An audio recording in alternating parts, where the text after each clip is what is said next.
L'immersion française de Gaston chez lui.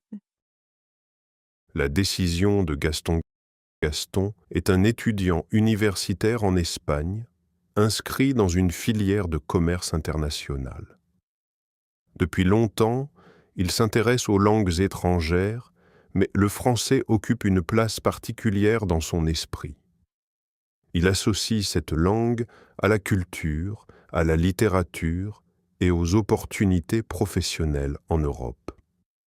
Pourtant, malgré plusieurs années d'apprentissage à l'école, il constate qu'il a du mal à s'exprimer avec fluidité.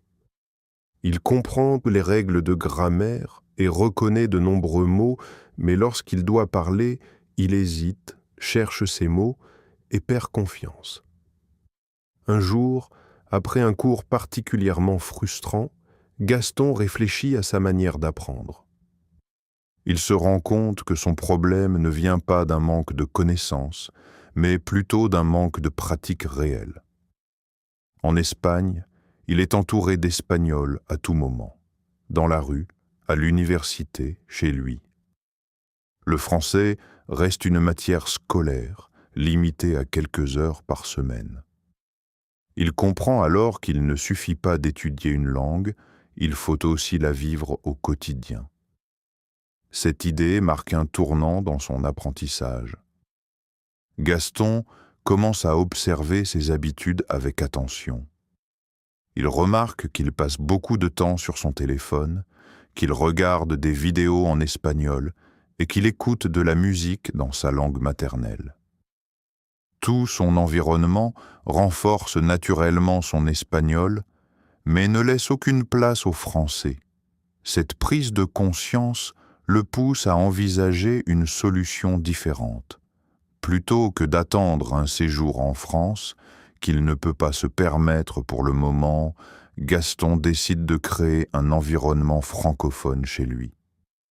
Il veut transformer son quotidien en une expérience immersive, même sans quitter l'Espagne.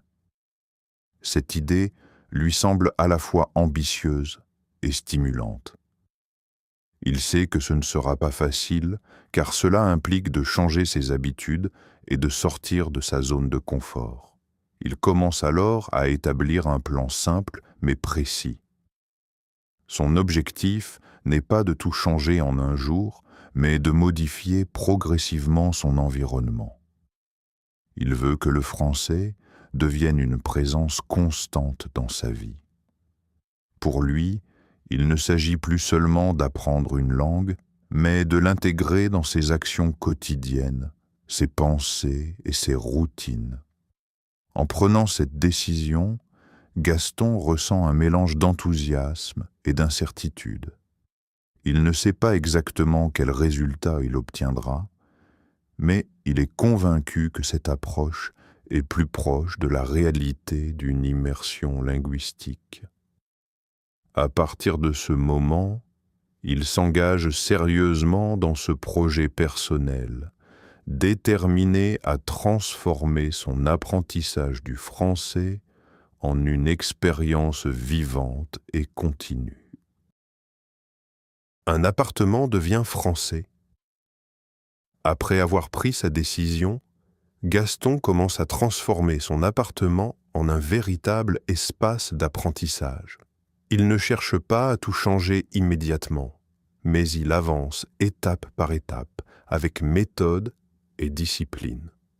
Son objectif est clair, faire du français une présence naturelle dans son quotidien sans que cela devienne une contrainte trop lourde. La première chose qu'il modifie est la langue de ses appareils électroniques.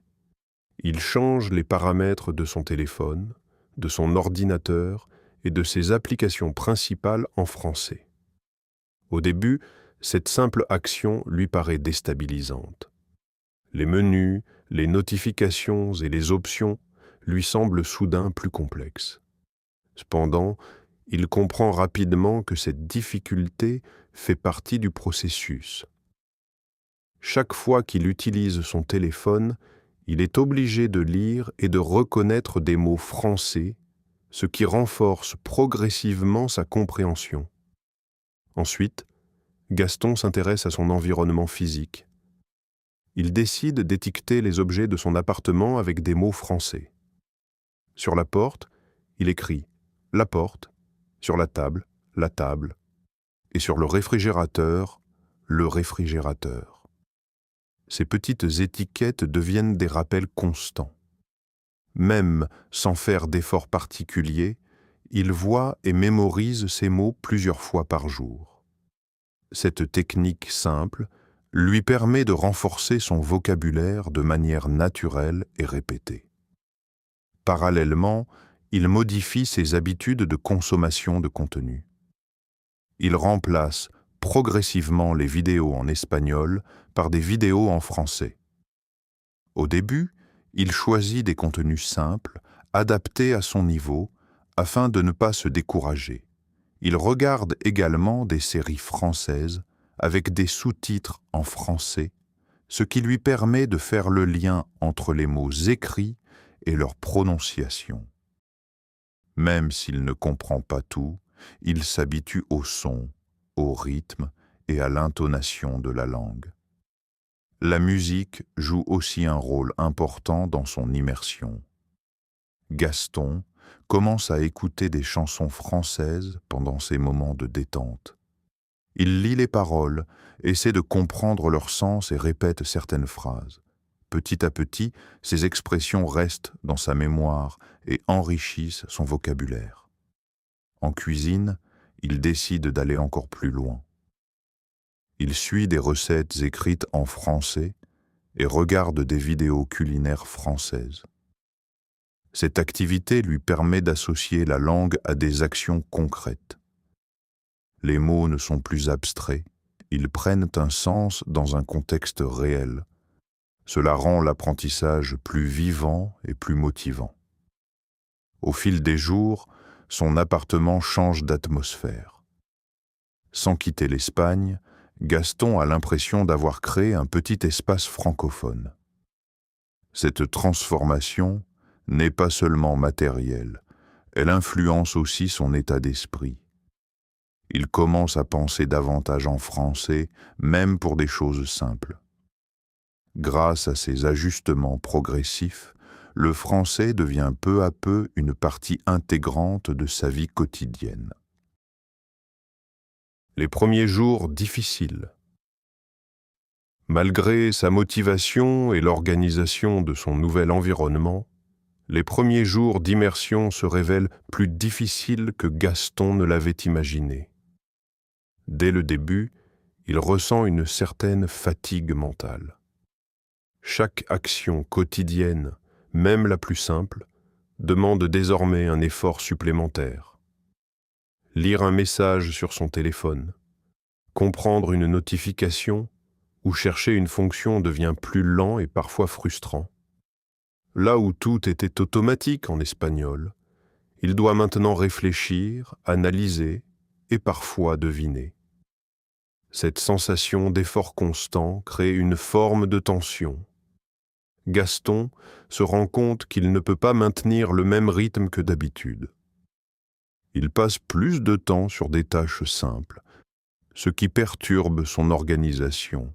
Par exemple, regarder une courte vidéo en français lui demande beaucoup plus d'attention qu'une vidéo en espagnol. Il doit se concentrer sur les mots, essayer de comprendre le contexte et accepter de ne pas tout saisir. Cette accumulation d'efforts finit par le fatiguer, surtout en fin de journée.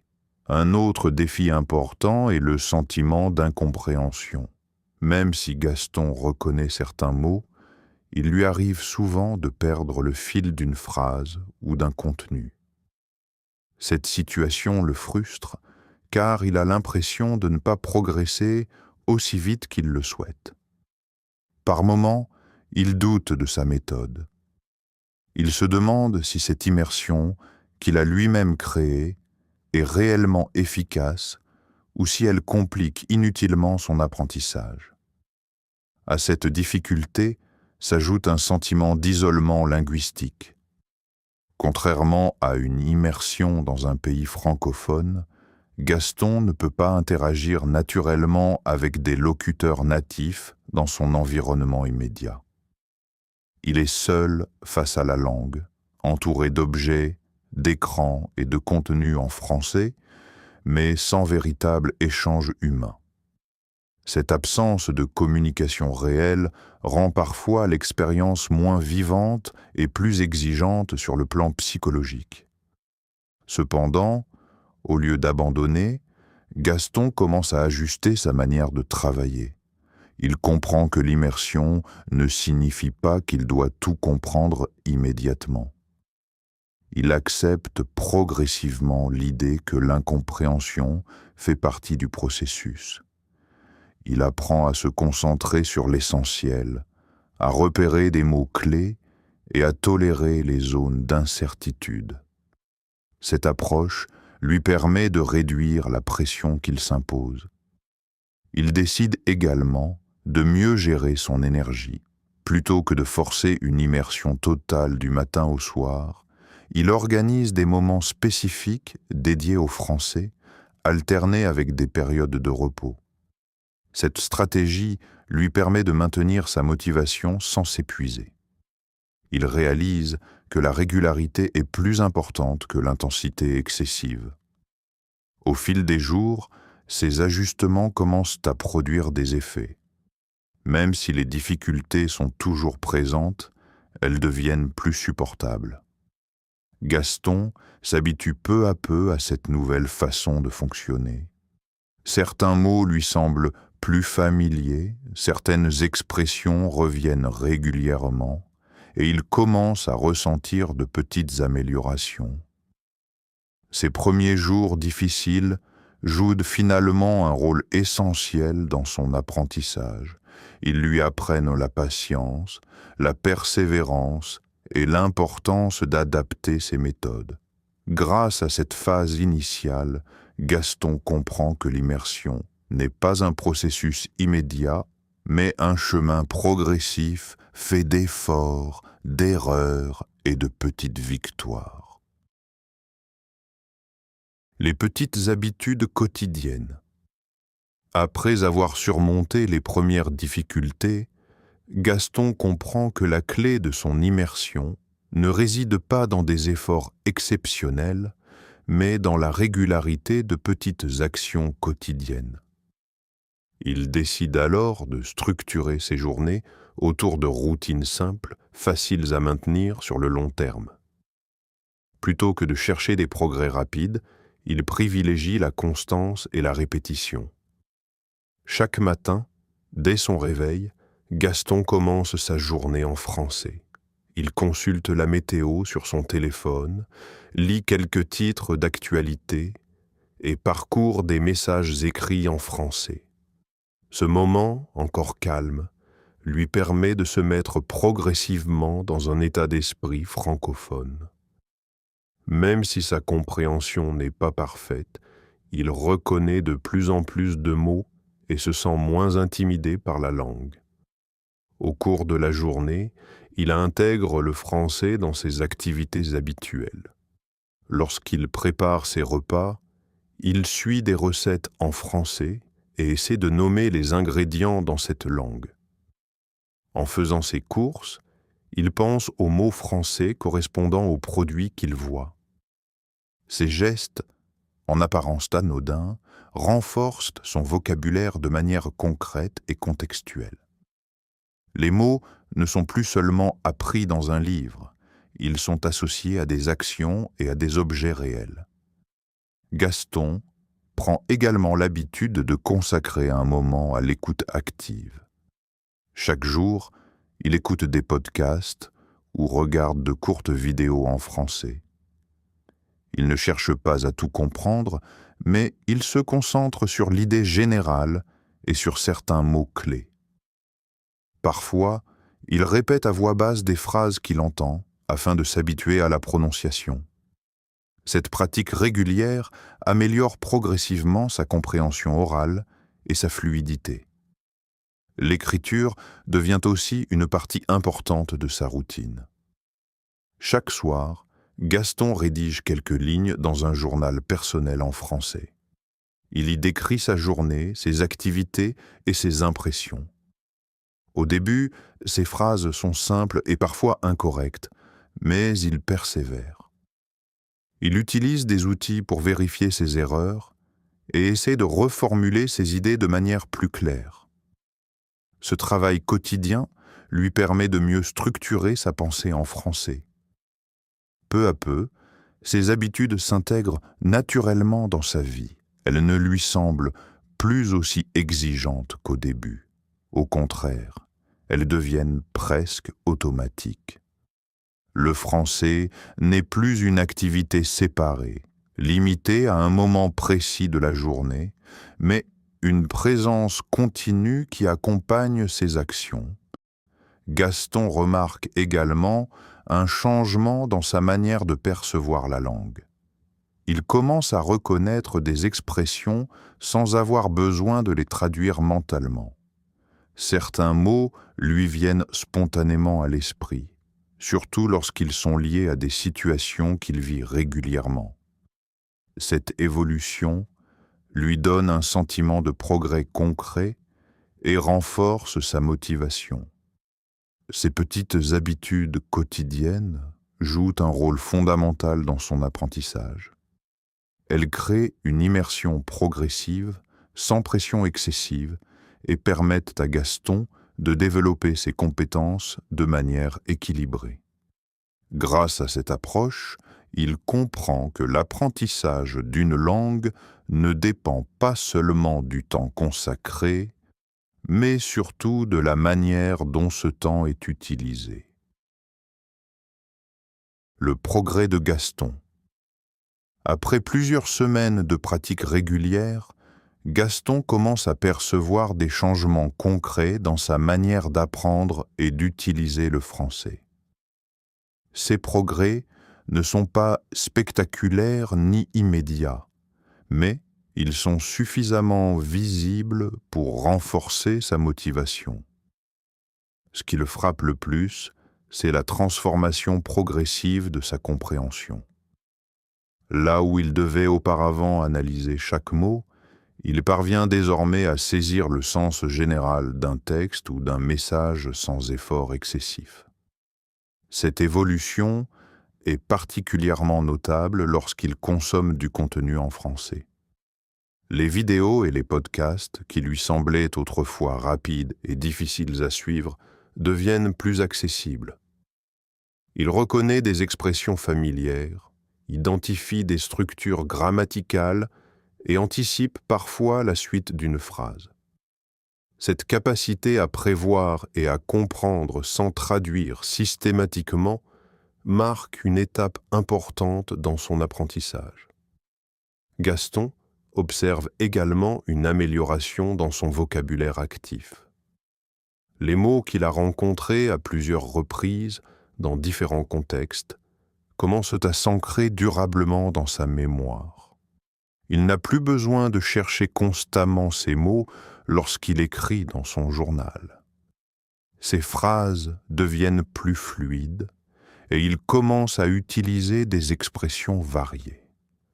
Même s'il fait encore des erreurs, il remarque qu'elles sont moins fréquentes et souvent moins importantes. Un autre aspect de son progrès concerne sa confiance. Au début, il hésitait à utiliser le français, même seul. Il avait peur de se tromper ou de mal formuler ses idées. Désormais, il accepte plus facilement l'imperfection. Il comprend que les erreurs font partie du processus et qu'elles ne doivent pas être un obstacle. Cette nouvelle attitude lui permet de s'exprimer plus librement et de prendre plus de risques dans l'utilisation de la langue. Son environnement joue toujours un rôle essentiel dans cette progression. Les étiquettes dans son appartement, les réglages en français de ses appareils et ses habitudes quotidiennes continuent de renforcer son immersion. Cependant, ce qui change, c'est sa relation avec la langue. Le français n'est plus perçu comme une difficulté permanente, mais comme un outil qu'il commence à maîtriser. Gaston remarque aussi que certains réflexes se développent naturellement.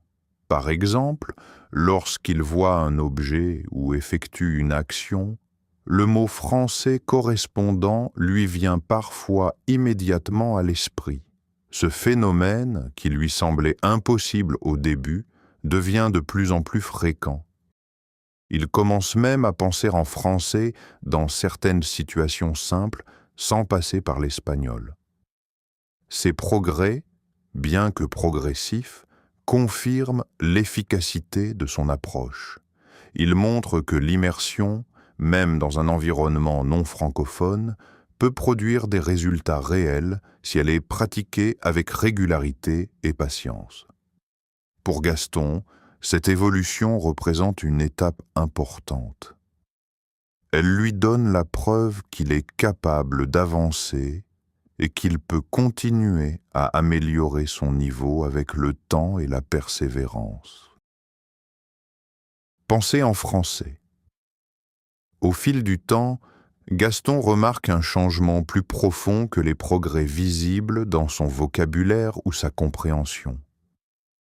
Ce changement concerne sa manière de penser. Sans s'en rendre compte immédiatement, il commence à utiliser le français non seulement comme une langue d'apprentissage, mais comme un outil pour organiser ses idées. Cette évolution marque une étape importante dans son immersion. Au début, penser en français lui semblait presque impossible. Chaque phrase devait passer par une traduction mentale depuis l'espagnol, ce qui ralentissait considérablement son processus de réflexion. Cependant, grâce à la répétition de ses habitudes quotidiennes, certaines structures et expressions deviennent automatiques. Il n'a plus besoin de réfléchir consciemment à chaque mot. Dans des situations simples, comme décrire une action ou planifier une tâche, les phrases se forment directement en français.